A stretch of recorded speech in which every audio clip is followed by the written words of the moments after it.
चौथ की कहानी। किसी शहर में एक सेठ सेठानी रहते थे। उनके कोई भी संतान नहीं थी। इससे दोनों जने दुखी रहते थे।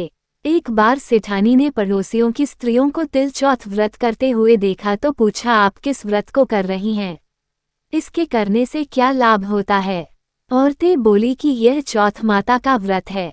इसको करने से धन, वैभव, पुत्र, सुहाग आदि सब कुछ प्राप्त होता है। घर में सुख शांति का वास होता है। तब सेठानी बोली कि यदि मेरे पुत्र हो जाए तो मैं चौथ माता का व्रत करके 1.25 किलो तिलकुट्टा चढ़ाऊंगी। कुछ दिन बाद में वह गर्भवती हो गई, तब भी भोग नहीं लगाया और चौथ माता से बोली कि हे चौथ माता, यदि मेरे पुत्र हो जाए तो मैं 2.5 किलो का तिलकुट्टा चढ़ाऊंगी। गौरी पुत्र गणेश जी व चौथ माता की कृपा से उसको पुत्र रत्न की प्राप्ति हुई, पर उसने तिलकुट्टे का भोग नहीं लगाया। फिर जब वह लड़का बड़ा हुआ तो सेठानी बोली कि इस लड़के का विवाह तय हो जाए तो 5.25 किलो का तिलकुट्टा चढ़ाऊंगी। भगवान गजानंद व तिल चौथ माता की कृपा से सेठानी के पुत्र की सगाई अच्छे कुल की कन्या से हो गई और लग्न मंडप में फेरे होने लगे। लेकिन दुर्भाग्यवश सेठानी फिर भी चौथ माता के तिलकुट्टे का भोग लगाना भूल गई।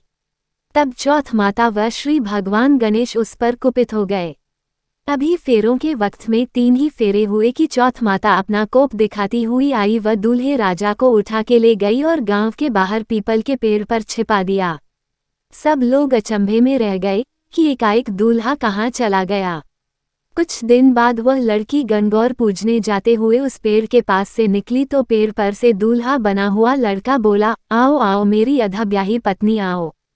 तो वह भागी हुई अपने घर गई और अपनी माता को सब घटना कह सुनाई। ये समाचार सुनते ही सभी परिवारजन वहां पहुंचे और देखा कि यह तो वही जमाई राजा है जिसने हमारी बिटिया से अधफेरे खाए थे और उसी स्वरूप में पीपल पर बैठे हैं। तो सभी ने पूछा कि आप इतने दिनों से यहाँ क्यों बैठे हो, इसका क्या कारण है? जमाई राजा बोले, मैं तो यहाँ चौथ माता के गिरवी बैठा हूँ। मेरी माता श्री से जाकर कहो कि वह मेरे जन्म से लेकर अभी तक के बोले हुए सारे तिलकुट्टे का भोग लगाकर और चौथ माता से प्रार्थना करके क्षमा याचना करें, जिससे माता की कृपा से मुझे छुटकारा मिलेगा।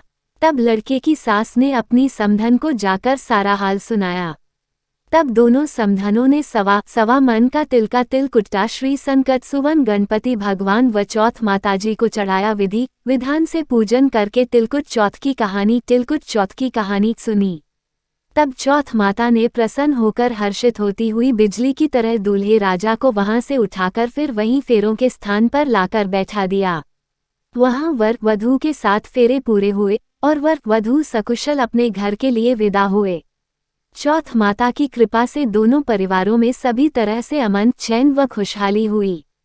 हे चौथ माता, जैसा उस लड़के के साथ हुआ वैसा किसी के साथ मत करना।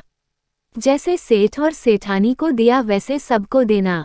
तिल चौथ की कहानी कहने, सुनने और हुकारा देने वाले और पूरे परिवार को देना। बोलो श्री गणेश भगवान व तिल चौथ माता की जय। तिल चौथ व्रत कथा। एक बार माता गोरा जी ने श्री गणेश जी से पूछा, हे पुत्र, माघ बदी चौथ तिलकुट चौथ के व्रत का विधि विधान क्या है? इस चौथ का नाम तिल चौथ क्यों हुआ? तब रिद्धि सिद्धि के दाता श्री गणपति बाबा बोले कि हे जगत माता, इस दिन पूजा में श्री गणेश जी व चौथ माता के तिलकुट्टे का भोग लगाया जाता है। इसलिए इस माघ महीने में भालचंद्र गणेश जी का पूजन किया जाता है। पूजा की विधि में हर पूजा के सामान के साथ तिलकुट्टा रखा जाता है। चौथ माता का व्रत करने वाली बहनें दिन भर निराहार रहती है और तिल चौथ की कहानी सुनकर व्रत पूर्ण करती हैं।